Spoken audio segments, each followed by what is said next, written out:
warudu ala nahril hayati wa kulluhum syaribu wa kam lirraqbi min mutadalli'i hasyal karimu yarudduhum atsya wa qad warudu wa aslul judi min dhal manba'i kullul ladhi yarjuna fadlaka umtiru hasyaka ayyabqa hashiman marba'i.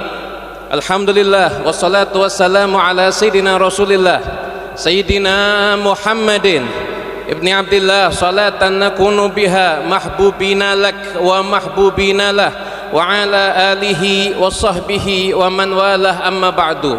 Hadirin yang dimuliakan Allah subhanahu wa ta'ala, alhamdulillah Allah subhanahu wa ta'ala menghadirkan kita semuanya di majlis yang penuh dengan keberkahan ini, di telaga kehidupan yang semoga kita semuanya insya Allah menjadi orang yang mendapatkan banyak manfaat daripada kehadiran kita di tempat ini.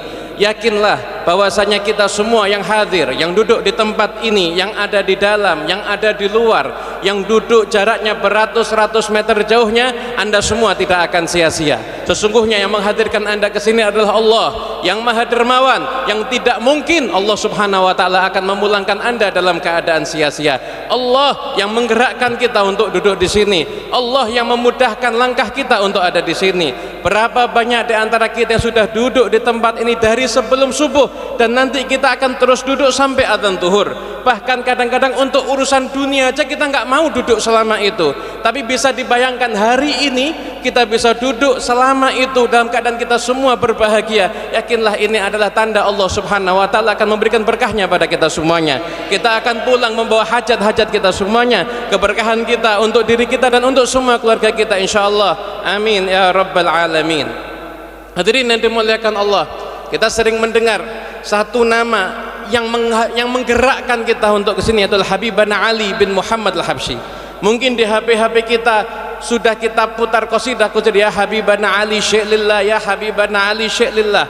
Maka dalam kesempatan ini izinkan kami mengenalkan sekelumit daripada kemuliaan Al-Habib Ali bin Muhammad al-Habsyi. Beliau Habib Ali bin Muhammad al-Habsyi berasal dari keluarga yang cinta kepada ilmu. Ayah beliau Habib Muhammad bin Husain al-Habsyi adalah seseorang yang menghabiskan waktunya untuk mencari ilmu dan mengajarkan ilmu.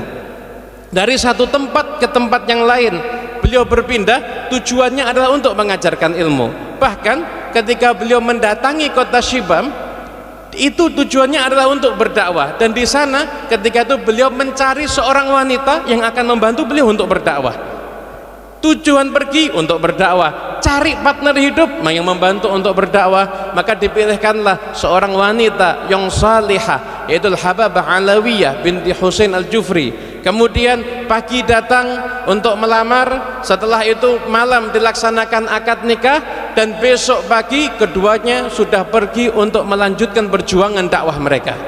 Sehingga ketika masyarakat kemudian memberikan cibiran, mengomentari, apa ini pernikahan, kenapa enggak ada meriahnya, kenapa enggak ada pestanya, kenapa enggak ada kebahagiaan di pernikahan itu, pernikah sebentar langsung pergi. Maka setelah Habib Muhammad bin al-Habsyi membawa istrinya berdakwah, kemudian datang dari suatu tempat ke tempat yang lain, tinggal di satu tempat, di situ istri beliau berdakwah, di situ ada wanita-wanita yang seumur hidupnya belum pernah sholat. Kemudian ketika didakwahi diajarlah Hababah Alawiyah al-Jufri tersebut, sampai akhirnya 3 shaf itu berdiri di belakangnya Hababah Alawiyah, dan mereka semua menjadi orang-orang yang rajin mengerjakan sholat. Bahkan ada di antara satu wanita tua seumur hidupnya hari lahir nggak pernah sholat sama sekali. Maka ketika Habib Muhammad bin Husain menuliskan surat menyampaikan hasil dakwah daripada beliau dan istrinya, maka Habib Ahmad bin Umar bin Sumit, seorang pendakwah yang ada di Syibam, ketika menerima suratnya Habib Muhammad bin Husain tersebut di mimbar Jumat, selesai sholat Jumat beliau membacakan surat tersebut. Ini pernikahan yang kalian komentari, ini hasilnya seperti ini. Pasangan suami istri yang berdakwah di jalan Allah Ta'ala, ini hasil dakwahnya. Bahkan beliau mengatakan, tahu enggak, pernikahan yang seperti itu yang rayakan bukan manusia seperti kita, tapi malaikatlah yang akan merayakan pernikahan yang seperti itu. Hadirin yang dimuliakan Allah Ta'ala, dari pasangan yang istimewa inilah lahirlah seorang Salih Habib Ali bin Muhammad al-Habsyi.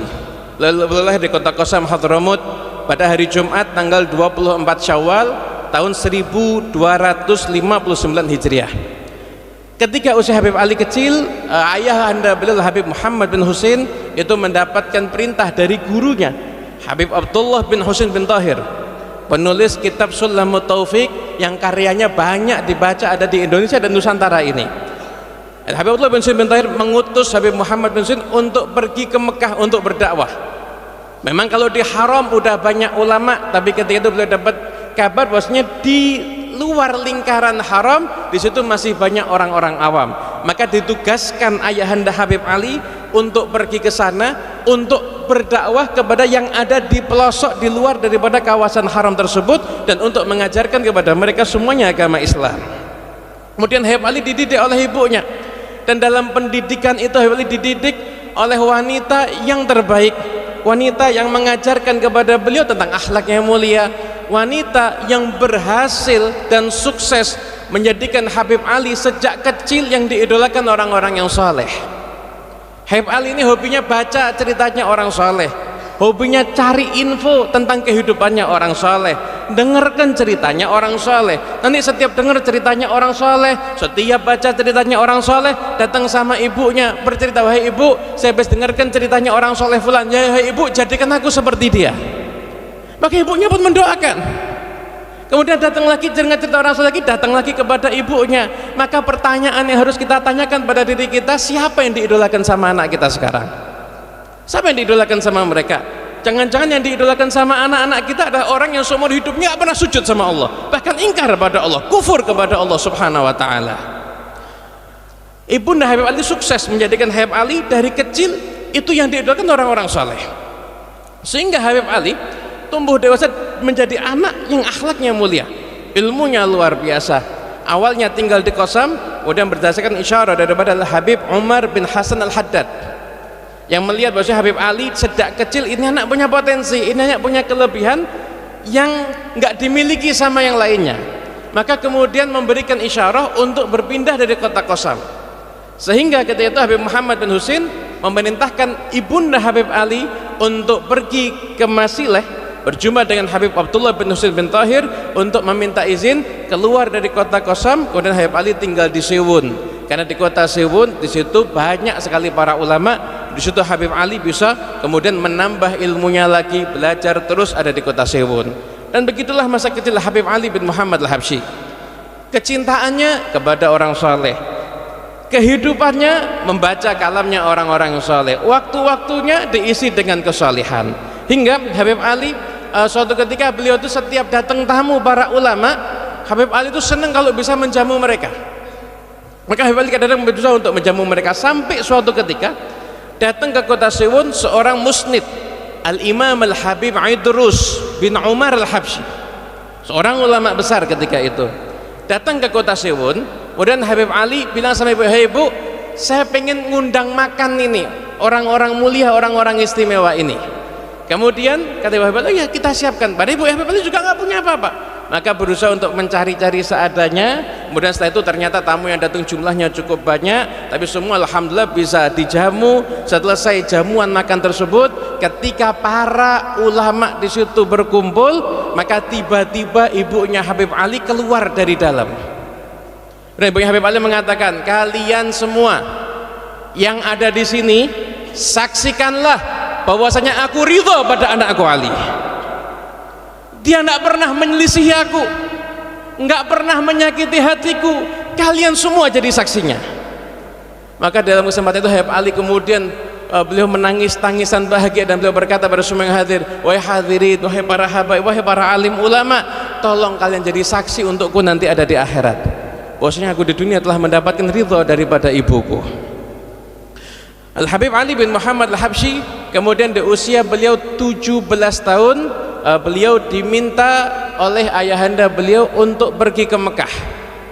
Kemudian dalam surat tersebut seakan-akan isyarahnya Habib Ali akan tinggal di Mekah dan tidak akan kembali lagi. Dalam keadaan itu maka ibunya berkata, "Wahai Ali, sesungguhnya berat untuk berpisah denganmu, tapi aku tidak pernah ingin menyelisihi daripada perintah ayahmu. Kalau tanya pada hatiku aku berat, tapi ini perintah ayahmu dan aku nggak mau ngelanggar perintah ayahmu, silahkan engkau berangkat." Maka berangkatlah Habib Ali bin Muhammad Al-Habsyi. Ketika Habib Ali bin Muhammad Al-Habsyi sampai ada di kota Mekah, kemudian beliau di sana dididik oleh Ayahnya Rasul Habib Muhammad bin Husain Al-Habsyi, dan beliau juga berguru kepada ulama Mekah yang ada di saat itu, yaitu Sayyid Ahmad bin Zaini Dahlan. Dan Habib Ali sempat belajar taklim tafsir Al-Baghawi dengan Sayyid Ahmad bin Zaini Dahlan ketika itu. Kemudian dari sinilah tersambung sanad antara Habib Ali bin Muhammad Al-Habsyi dengan para ulama yang ada di Nusantara dan Indonesia ini. Sayyid Ahmad Zaini Dahlan itu merupakan salah seorang ulama yang menjadi rujukan banyak ulama Nusantara yang saat itu belajar ke Mekah. Dan Habib Ali, ayah beliau adalah seorang mufti, yaitu Habib Muhammad bin Husain. Dan kakak beliau Habib Husain bin Muhammad bin Husain juga seorang mufti yang menggantikan kedudukan daripada ayahnya. Setelah ayah Habib Muhammad bin Husain meninggal, Habib Ali saat itu posisinya ada di Hadramut, di kota Sewun. Kakak beliau itu ada di Mekah, dan Habib Husain bin Muhammad bin Husain itulah yang menggantikan posisi ayahnya sebagai mufti. Oleh karena itu terjadi irtibat, tersambung antara para ulama yang ada di Indonesia ini dengan beliau, sehingga kita bisa lihat di kitabnya Syekh Yasin Al-Fadani, beliau punya kitab membahas kaidah fikih Fawaidul Janiyah, maka di bagian awal disebutkan sanadnya. Di antara sanadnya beliau mengambil ilmu sampai kepada Habib Husain dan kepada Habib Muhammad bin Husain Al-Habsyi. Kita bisa lihat pula di kitab Tasniful Asma karya beliau, ketika beliau menyebutkan biografi para ulama. Beliau menyebutkan biografi para ulama Nusantara, di antara Ki Haji Hashim Asy'ari. Beliau juga menyebutkan bahwasanya di tulisan itu termaktub, di nasnya ada bahwasanya Habib Ki Haji Hashim Asy'ari berguru kepada Habib Husain bin Muhammad bin Husain Al-Habsyi. Begitu pula para ulama lainnya, Syekh Mahfud At-Tarmasi dalam muqaddimah bagian awal kitab Hasyiah Termas, itu juga di bagian awal ketika Syekh Mahfud menuliskan biografi guru-gurunya, diantaranya adalah Habib Husain bin Muhammad bin Husain Al-Habsyi. Sehingga di zaman hidup Al-Habib Alawi pernah Habib Anis itu bercerita, dan beliau menjadi saksi hidupnya, dan beliau bercerita kepada orang yang biasa duduk bersama dengan beliau di majlis ini. Beliau mengisahkan bahwasanya aku melihat ketika itu Kiai Haji Hashim Asy'ari datang ke Masjid Riyadh untuk berjumpa dengan ayahku. Habib Anis masih ingat akan perjalanan dari Jombang mau ke Tegal, mampir ke kota Solo. Habib Anis kalau berjalan menceritakan sandalnya, suara sandalnya ketika datang, suara tongkatnya pula. Berjumpa dengan Habib Alawi bin Ali Al-Habsyi yang ayahanda Habib Anis, kemudian berkata, wahai Habib, saya adalah murid paman antum ketika saya di Mekah dulu. Maka kedua-duanya saling menghormati, saling memuliakan, dan terjadi ketersambungan. Setelah tersambung sanad di atas, maka tersambung silaturahmi yang ada di bawah oleh Al-Habib Alawi bin Ali Al-Habsyi dengan Kiai Haji Hashim Asy'ari. Begitu juga dengan para ulama yang lainnya. Oleh karena itu nggak salah kalau Habib Ali bin Muhammad Al-Habsyi, beliau bukan hanya dikenal ada di kotanya aja atau di wilayahnya aja, tapi beliau itu adalah ulama yang ketika itu standarnya internasional.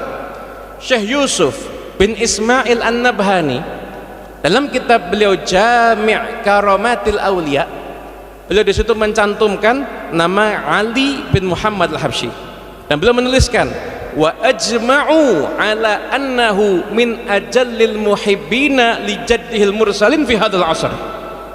Sepakat semuanya, ini Ali bin Muhammad Al-Habsyi adalah orang yang paling cinta kepada kakek yang ada di zaman sekarang ini, bihaitsu annahu yastaghriqu katsiran min awqatihi fi dzikrihi wa madhihi wa salati alaihi. Sehingga berlalu waktu-waktu beliau itu untuk menyebut-nyebut Nabi Muhammad, memuji-muji Nabi Muhammad, mengenang Nabi Muhammad, dan bersalawat kepada Nabi Muhammad SAW. Walahu fil madaih fa'iqah. Bahkan beliau itu punya pujian-pujian yang istimewa untuk Rasulullah SAW.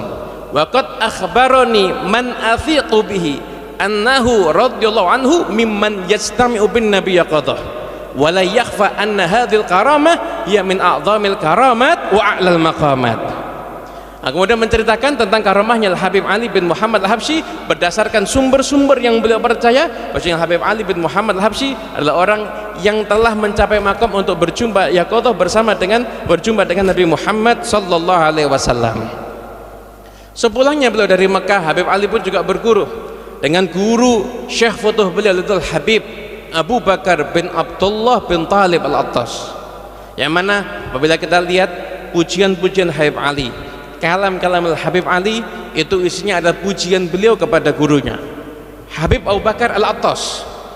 Bukan orang yang ketika itu didatangi oleh banyak orang ada di zamannya. Bahkan beliau kalau ada di wilayahnya, kalau beliau datang ke Mekah, Syekh Ahmad Zaid Dahlan datang, kemudian ada murasalah. Maka Syekh Ahmad Zaid Dahlan sempat menanyakan beberapa permasalahan pada Habib Abu Bakar Al-Attas. Tapi ketika ada di tempatnya orang banyak yang nggak kenal. Bahkan Habib Abu Bakar Al-Attas itu beliau ngajar yang datang 4 orang, 5 orang. Tapi Habib Ali cintai Habib guru beliau luar biasa. Allah mengatakan, saya kalau sudah duduk sama Habib Bakar Al-Attas itu saya walaupun setahun nggak makan insya Allah kuat. Saya nggak akan tanya makan, saya nggak akan tanya minum. Kalau saya sudah duduk bersama dengan guru saya Habib Abu Bakar bin Abdullah Al-Attas. Kemudian ketika termasuk yang menjadikan tingginya keluhuran maqam Habib Ali bin Muhammad Al-Habsyi adalah kecintaan yang luar biasa pada gurunya tersebut.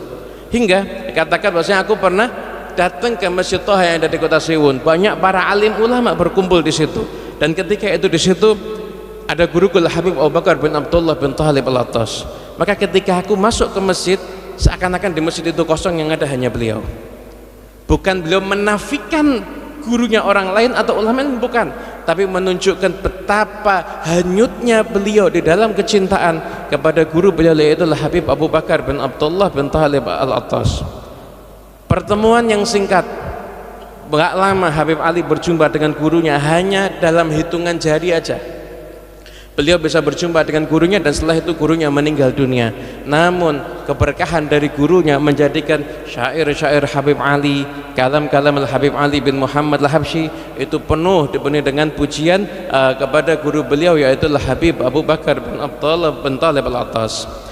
Sebelum Habib Ali mencapai marhalah dakwah beliau, ketika beliau akhirnya bangun masjid dan membangun ribat untuk para santri, Habib Ali terlebih dahulu sepulang dari Makkah, beliau mengajar di Masjid Syekh Hambal Baraja. Beliau tinggal di situ dan beliau mengajar ada di situ. Habib Ali mengatakan, selama 30 tahun aku tinggal di daerah ini. Ini siang dan malam, ini masjidnya Syekh Hambal Baraja itu makmur dengan zikir, tilawatul Quran. Kemudian Habib Ali juga menceritakan kenangan beliau dengan tetangga-tetangga beliau yang ada di masjid itu. Beliau menceritakan, jirani kanu fi hadhil mahallah illa ahlul asbab. Ini tetangga-tetanggaku ini yang ada di sekitar Masjid Syekh Hambal ini semuanya pengusaha, walakinnahum kulluhum sulaha. Tapi mereka semuanya orang saleh. Walahum qadamun fil a'malus salihah. Dan mereka adalah orang-orang yang punya amal-amal soleh yang istimewa. Beliau cerita, rumah yang saya tempati itu rumah Syekh Abdullah bin Zain Basalamah. Ini rumahnya beliau itu berapa orang soleh udah duduk di situ. Habib Hasan bin Shalih Al-Bahar, Habib Abdullah bin Simuntab, dan para alim ulama besar yang lainnya ada di situ. Orang yang soleh. Beliau kerjanya mengolah kopi, tapi beliau orang yang dikenal warok dan dikenal ahli sedekah. Bahkan Habib Ali mengatakan, saya kalau masuk Masjid Hambal di akhir malam, saya lihat di satu sisi lagi sholat malam Syekh Abdullah bin Zain Basalamah, dan di sisi yang lain lagi sholat malam pula di situ, yaitu Husin bin Ahmad Babher. Orang-orang soleh semuanya makmur masjid beliau itu. Masjid kalau masuk ada Syekh Abdullah Basalamah berdiri baca Al-Quran sambil sholat malam. Di sana ada Syekh Husin bin Ahmad Babher juga lagi sholat malam. Samping rumahnya lagi rumahnya Syekh Ahmad Ali Makarim. Syekh Ahmad Ali Makarim pengusaha juga, usahanya besar, orang yang ahli infak. Tapi beliau wiritannya satu hari baca 8 juz Al-Quran, belum lagi bacaan-bacaan zikir yang lainnya. Kemudian Syekh Ahmad Ali Makarim ini nggak keluar rumah kecuali beliau sudah tulis di pintu rumahnya niat-niat yang bagus ketika akan keluar rumah. Kalau mau ke pasar, saya niat mencari nafkah, saya niat ini.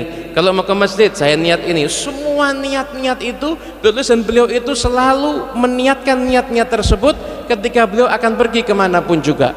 Di dalam wasaya yang Habib Ali kirimkan kepada ponakannya Syekh Ahmad Makarim, itu Syekh Muhammad Makarim yang tinggal di kota Solo ini, beliau mengatakan, pamanmu Ahmad Ali Makarim adalah orang yang saleh.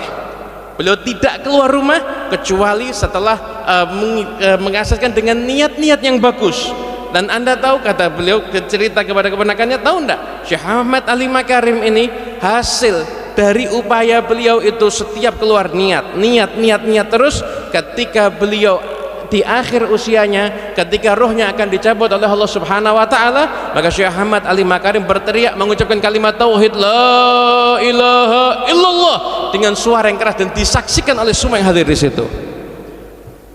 Orang-orang yang mulia ada di sekitar Habib Ali bin Muhammad Al-Habsyi, begitu juga Syekh Muhammad Al-Khatib dan lain sebagainya, ya orang-orang yang tinggal di sekeliling Habib Ali bin Muhammad Al-Habsyi. Terus berjalan dakwah Habib Ali sampai beliau membuat ribat pertama kali tempat untuk menampung orang-orang yang belajar ilmu agama. Setelah beliau membuat ribat, kemudian beliau membuat Masjid Riyadh. Setelah beliau membuat Masjid Riyadh, maka beliau melanjutkan perjuangan dakwah beliau, mengajarkan orang untuk ke jalan, mengajak orang jalan Allah Subhanahu wa taala, mendamaikan orang yang berselisih. Dalam salah satu mukatabah beliau disebutkan beliau melakukan perjalanan jauh menuju ke satu kota, dan di kota itu lagi banyak itu tokoh-tokohnya berselisih. Maka Habib Ali datang ke sana, dan ketika itu orang udah mengatakan ini nggak bisa didamaikan, udah percuma ini, biarkan aja musuhan. Habib Ali datang, Habib Ali duduk di sana, duduk di tempat fulan, duduk tempat satunya, terus dilazimi sama Habib Ali sampai keduanya akur dan berdamai. Setelah keduanya akur dan berdamai, anak-anaknya diambil sama Habib Ali yang langsung programkan, panggilkan guru ngaji, ini anak-anak tokoh yang bertiga ini dijadikan satu kelompok belajar ngaji dengan guru yang sama. Sehingga Habib Ali bukan hanya mendamaikan perselisihan yang ada di saat itu, tapi beliau juga mengkonsep agar tidak jadi perselisihan di masa yang akan datang. Kenapa? Karena anaknya udah jadi teman semuanya. Itu perjuangan dakwah Habib Ali dari suatu tempat ke tempat yang lain, ke tempat yang lain. Dan Habib Ali dikenal juga dengan infaknya yang luar biasa. Ketika terjadi kemarau panjang saat itu, salah seorang pecinta Habib Ali, Omar bin Ahmad Jawas, datang sama Habib Ali, Habib, ini orang-orang dari pelosok datang ke sini semua. Di tempat-tempat udah kekeringan, nggak ada makanan. Ini orang datang ke sini semua, ini kota Siwon full. Gimana ini, kita juga bingung ini. Maka Habib Ali mengatakan, kita bisa lihat ini bagaimana cara pikirnya orang yang soleh, bagaimana cara pikir orang yang pikirannya akhirat. Pola pikir orang yang dicari adalah ridhonya Allah dan ridhonya Rasulullah SAW. Habib Ali mengatakan pada pecintanya tersebut, jangan khawatir, jangan khawatir. Ini orang-orang dari jauh-jauh ini datang, ini hadiah dari Allah untuk kita. Allah ingin kita ngajarkan ilmu agama pada mereka. Ini kalau kita ngirim guru ke kampungnya masing-masing, perlu biaya berapa? Repot. Bayangkan sama Allah didatangkan ke sini karena masa paceklik. Kalian buka rumah kalian. Siapa yang bisa nampung tamu? Silahkan menampung tamu. Buka rumah kalian, saya yang akan kirimkan makanannya ke rumah kalian. Saya yang akan tanggung nafkah mereka, dan saya yang akan langsung kirimkan guru untuk mengajari mereka tentang tata cara agama Islam. Sehingga ketika itu orang-orang tersebut selama 2 bulan, bertamunya bukan 3 hari lagi ini, 2 bulan tinggal di sana, dijamu setiap hari sama Habib Ali Al-Habsyi. Satu dikirimkan guru, dikenyangkan zahirnya dan batinnya sama Habib Ali Al-Habsyi. Zahirnya dikenyangkan, dikasih makanan, dan batinnya dikenyangkan dengan dikenalkan ke jalannya salafus saleh, dikenalkan caranya sholat, diajari caranya berwudu, diajari caranya bersuci, yang mana kalau mereka sudah bisa mensucikan zahirnya, maka insya Allah Allah akan mensucikan batin mereka insya Allah. Akhirnya seperti itu Habib Ali bin Muhammad Al-Habsyi. Di usia beliau 68 tahun, Habib Ali mengubah karya yang sangat istimewa, yaitu Maulid Simtud Duror, ungkapan kecintaan Al-Habib Ali pada Rasulullah Sallallahu Alaihi Wasallam. Di momen itu Habib Ali buat Simtud Duror itu bukan dikarang, duduk mikir yang diomongkan apa, nggak seperti itu. Tapi Habib Ali duduk, putranya Habib Muhammad datang. Habib Muhammad bawa pena, bawa kertas. Habib Muhammad mengatakan sudah saatnya maulidnya untuk digubah. Habib Ali secara spontan langsung membacakan Alhamdulillahil Qawi Sultan al-Wadih Burhan al-Mabsudi fil wujudi karamuhu wa isadu. Terus ditulis sama putranya. 3 kali duduk, 1 kali duduk, 2 kali, 3 kali, jadilah Maulid Simtud Duror. Betul-betul ungkapan hati seorang pecinta kepada yang dicintainya. Nggak ada bahasa-bahasa dipaksakan atau tidak, tapi betul-betul murni daripada hati beliau mengubah Maulid Simtud Duror tersebut, hingga Maulid tersebut dibaca oleh murid-murid Habib Ali sampai ke Indonesia ini, dibawa oleh Habib Muhammad bin Idrus Al-Habsyi dan dibaca di majlis-majlis beliau di tempat-tempat yang lain, hingga akhirnya bisa kita saksikan saat ini. Mungkin kemarin Rabiul Awal banyak tempat yang mengadakan pembacaan Maulid Simtud Duror, Maulidnya Habib Ali bin Muhammad Al-Habsyi. Hari Ahad seperti hari ini tanggal 20 Rabiul Tsani tahun 1333 Hijriah, Al-Habib Ali bin Muhammad Al-Habsyi beliau berpulang ke rahmatullah, dan beliau meninggalkan putra-putra yang menjadi penerus perjuangan beliau adalah Habib Abdullah dan Habib Muhammad yang tinggal ada di Yaman beserta Habibah Khadijah. Begitu pula ada yang tinggal ada di Solo ini, ada putra Habib Ali, Habib Ahmad bin Ali yang dimakamkan di Tipes ada di kota Solo, dan juga yang mengadakan haul ada di kota Solo ini pertama kali, yaitu Habib Alawi bin Ali Al-Habsyi. Habib Alawi bin Ali Al-Habsyi adalah seseorang yang telah banyak mendapatkan kabar gembira dari ayahanda beliau. Ketika Habib Alwi masih muda, Habib Alwi pernah melakukan perjalanan jauh untuk menghadiri pernikahan salah satu kerabatnya. Ketika pulang berjumpa dengan Habib Ali, maka Habib Ali mengatakan, "Ya Alwi, anta min ahlil wafa mithlu abik." Hai Alwi, engkau ini orang yang pandai menjaga silaturahmi, menjaga kekerabatan, pandai menjaga balas budi seperti ayahmu. Aku ini, kata Habib Ali, aku ini sampai sekarang itu yang merawat aku, yaitu Syekhah Maryam Bahanan yang dulu kecil ngajari aku itu sampai sekarang dzurriyyahnya masih aku penuhi kebutuhan hidupnya sampai sekarang ini. Engkau adalah orang yang pandai menjaga silaturahmi, pandai menghargai jasa orang lain seperti ayahmu.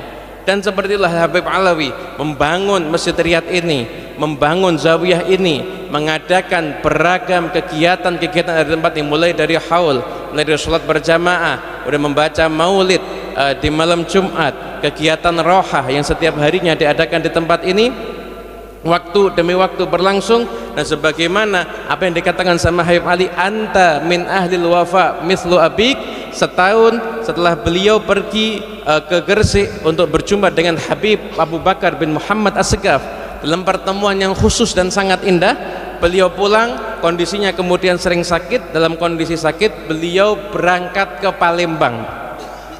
Tujuannya apa ke Palembang? Beliau berangkat ke Palembang untuk beliau menghadiri pernikahan salah satu daripada kerabat beliau dari jalur ibu beliau.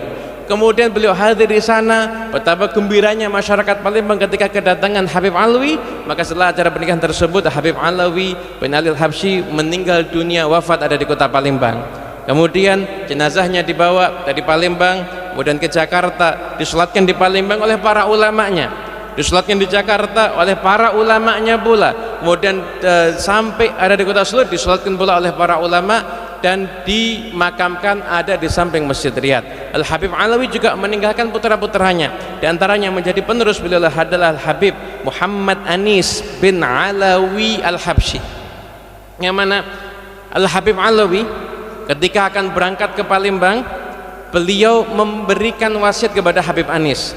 Beliau mengatakan, wahai anakku, sebenarnya aku ingin engkau ikut perjalananku ini, tapi kalau engkau ikut perjalananku ke Palembang, siapa yang jaga masjid nanti?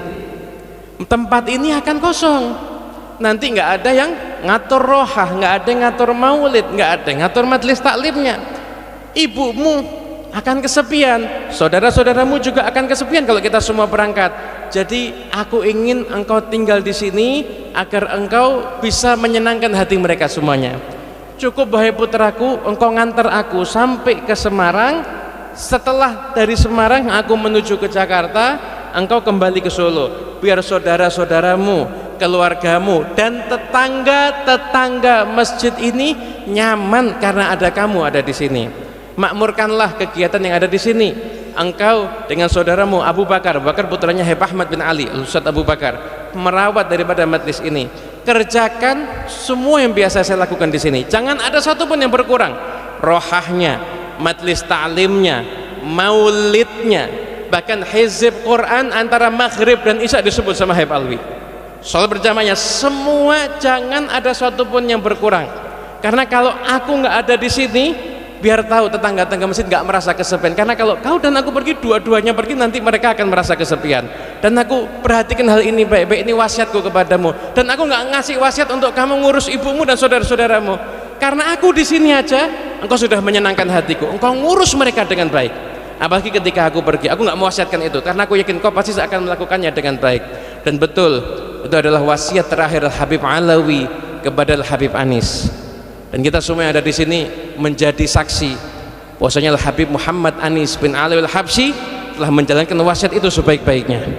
Tempat ini menjadi saksi, masjid ini menjadi saksi bahwasanya keistiqomahan beliau menjalankan wasiat dari orang tuanya, merawat daripada peninggalan ayahnya, itu beliau laksanakan dengan sebaik-baiknya hingga haul Al-Habib Ali bin Muhammad Al-Habsyi itu didatangi dari segala macam penjuru. Kemudian Masjid Riyadh menjadi masjid yang tetap makmur. Itu semua tidak terlepas daripada upaya daripada Al-Habib Muhammad Anis bin Alawi Al-Habsyi.